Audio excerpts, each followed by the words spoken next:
किसी भी देश को समझना होना तो उसकी कहानी सिर्फ इतिहास की किताबों में नहीं मिलती। वो कहानी लिखी होती है उसकी जमीन में, उसके संसाधनों में और उसके लोगों में। चलिए आज भारत की इसी कहानी को परत दर परत समझते हैं, उसकी नींव से लेकर उसके भविष्य की राह तक। कहते हैं हर देश की असली कहानी तो उसकी जमीन के नीचे दबे राज से शुरू होती है। तो चलिए भारत की बुनियाद को समझने के लिए सबसे पहले इसके भूगोल और उन कुदरती खजानों पर नजर डालते हैं जिन्होंने इसकी किस्मत तय की है। तो इस सफर की शुरुआत करते हैं भारत के भूगोल से। मतलब कि पहले ये समझते हैं कि भारतीय उपमहाद्वीप कितना बड़ा है और इसकी पहचान क्या है, क्योंकि यहीं से सारी कहानी शुरू होती है। अब ये आंकड़े सिर्फ नंबर नहीं हैं, ये भारत की पूरी कहानी बताते हैं।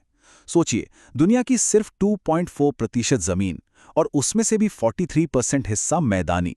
इसका सीधा मतलब है खेतीबाड़ी और घनी आबादी के लिए जबरदस्त जमीन। वहीं जो 27.7% पठारी इलाका है, वो खनिजों का खजाना है जो हमारी इंडस्ट्रीज को ताकत देता है।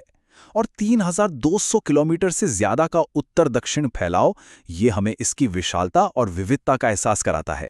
तो जमीन तो बहुत बड़ी है, पर इस जमीन के नीचे क्या है?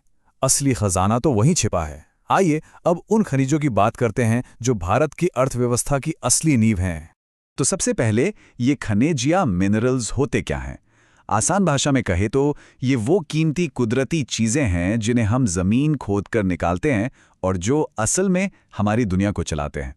अब ये खनिज भी कई तरह के होते हैं, लेकिन इन्हें समझने के लिए हम इन्हें दो बड़े ग्रुप्स में बांट सकते हैं। पहला है धात्विक खनिज। नाम से ही पता चल रहा है, इनसे हमें मिलती है धातु, लोहा, सोना, तांबा, ये सब। दूसरी तरफ हैं अधात्विक खनिज। इनमें धातु नहीं होती, जैसे चूना पत्थर या हीरा, पर इनकी कीमत कम नहीं है, ये भी उतने ही जरूरी हैं। और बात यहीं खत्म नहीं होती। इन धात्विक खनिजों को भी हम आगे दो हिस्सों में बांटते हैं। एक वो जिनमें लोहा होता है, उन्हें कहते हैं लौह खनिज, जैसे कि आयरन ओर। और दूसरे वो जिनमें लोहा नहीं होता, जैसे कि तांबा, बॉक्साइट और सोना। और जब बात आती है लौह अयस्क की, मतलब लोहे के कच्चे माल की, तो भारत दुनिया में एक बहुत बड़ा प्लेयर है। प्रोडक्शन के मामले में हम दुनिया में चौथे नंबर पर आते हैं। सोचिए, स्टील और इंफ्रास्ट्रक्चर के लिए ये कितना जरूरी है। तो ये लोहा मिलता कहाँ है? देखिए, यहाँ एक मजेदार बात है। सबसे ज्यादा भंडार, मतलब जमीन के नीचे जमा लोहा, कर्नाटक, ओडिशा और झारखंड में है। पर जब निकालने की बात आती है, मतलब प्रोडक्शन की, तो ओडिशा बाजी मार ले जाता है। उसके बाद छत्तीसगढ़ और कर्नाटक का नंबर आता है। चलिए अब कुछ ऐसे फैक्ट्स पर नजर डालते हैं जो सच में हैरान कर देंगे। सबसे बेस्ट क्वालिटी का लोहा मैग्नेटाइट हमारे पास है। देश का लगभग सारा सोना, मतलब 99%, सिर्फ कर्नाटक से आता है। और भविष्य की एनर्जी का स्रोत माना जाने वाला थोरियम, इसका दुनिया का सबसे बड़ा भंडार और प्रोडक्शन केरल में होता है। और हाँ, देश की एनर्जी की कहानी असम के डिगबोई से शुरू हुई थी, जहां भारत का सबसे पहला तेल का कुआं मिला। ठीक है, तो जमीन में खजाना तो भरपूर है, पर इस कच्चे माल को तरक्की में बदला कैसे जाता है? जवाब है इंडस्ट्रीज और ट्रांसपोर्टेशन के पहियों पर। तो देखते हैं कि ये पहिए कैसे घूमते हैं। भारत की इंडस्ट्रियल कहानी शुरू हुई 1854 में मुंबई की पहली कॉटन मिल से। फिर आज़ादी के बाद असली रफ्तार आई। 1948 में पहली इंडस्ट्रियल पॉलिसी बनी और 1956 की पॉलिसी ने तो पब्लिक और प्राइवेट सेक्टर में देश को बांटकर विकास की एक नई नींव रख दी। अब इन इंडस्ट्रीज को और पूरे देश को आपस में जुड़ता कौन है? सड़कें। और भारत के पास जरा ये आंकड़ा देखिए, 33 लाख किलोमीटर से भी ज्यादा लंबा रोड नेटवर्क है।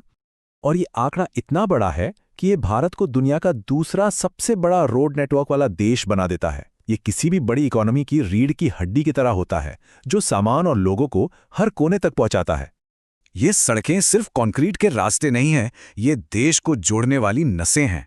और इसका सबसे बड़ा सबूत है नेशनल हाईवे 44। सोचिए, उत्तर में श्रीनगर से लेकर दक्षिण में कन्याकुमारी तक पूरे भारत को एक धागे में पिरोता है। तो हमने जमीन की बात की, खनिजों की बात की, सड़कों की बात की, लेकिन भारत की सबसे बड़ी दौलत और शायद सबसे बड़ी चुनौती, वो है यहाँ के लोग। 2011 की जनगणना के ये आंकड़े हमें बताते हैं कि भारत का दिल आज भी गांव में धड़कता है। लगभग 69% आबादी गांव में रहती है और सिर्फ 31% शहरों में। ये एक बहुत बड़ा फर्क है जो देश की राजनीति से लेकर अर्थव्यवस्था तक हर चीज पर असर डालता है। अब एक सवाल जो हर किसी के मन में आता है कि आखिर भारत की आबादी इतनी ज्यादा होने के पीछे क्या कारण है? देखिए, इसके पीछे कोई एक वजह नहीं है, कई सारी चीजें हैं। एक तरफ तो हेल्थ सर्विसेज बेहतर हुई तो मृत्यु दर कम हो गई, लेकिन जन्म दर उस रफ्तार से कम नहीं हुई। फिर कुछ सामाजिक कारण भी हैं, जैसे कम उम्र में शादी, शिक्षा की कमी और बेटे की चाहत। इन सब ने मिलकर आबादी को बढ़ाने में एक बड़ा रोल निभाया।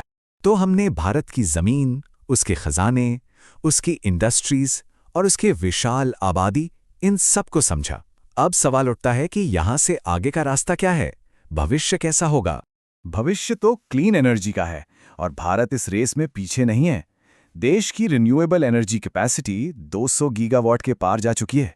ये नंबर सिर्फ एक आंकड़ा नहीं, बल्कि ये दिखाता है कि हम आने वाले कल की जरूरतों के लिए तैयार हो रहे हैं। तो हम इस चर्चा को यहीं एक बड़े सवाल के साथ छोड़ते हैं। अपने इतने सारे कुदरती संसाधनों और 1 अरब से ज्यादा लोगों की शक्ति के साथ भारत अपने भविष्य को ऊर्जा कैसे देगा? इसका जवाब ही आने वाले कल की कहानी लिखेगा।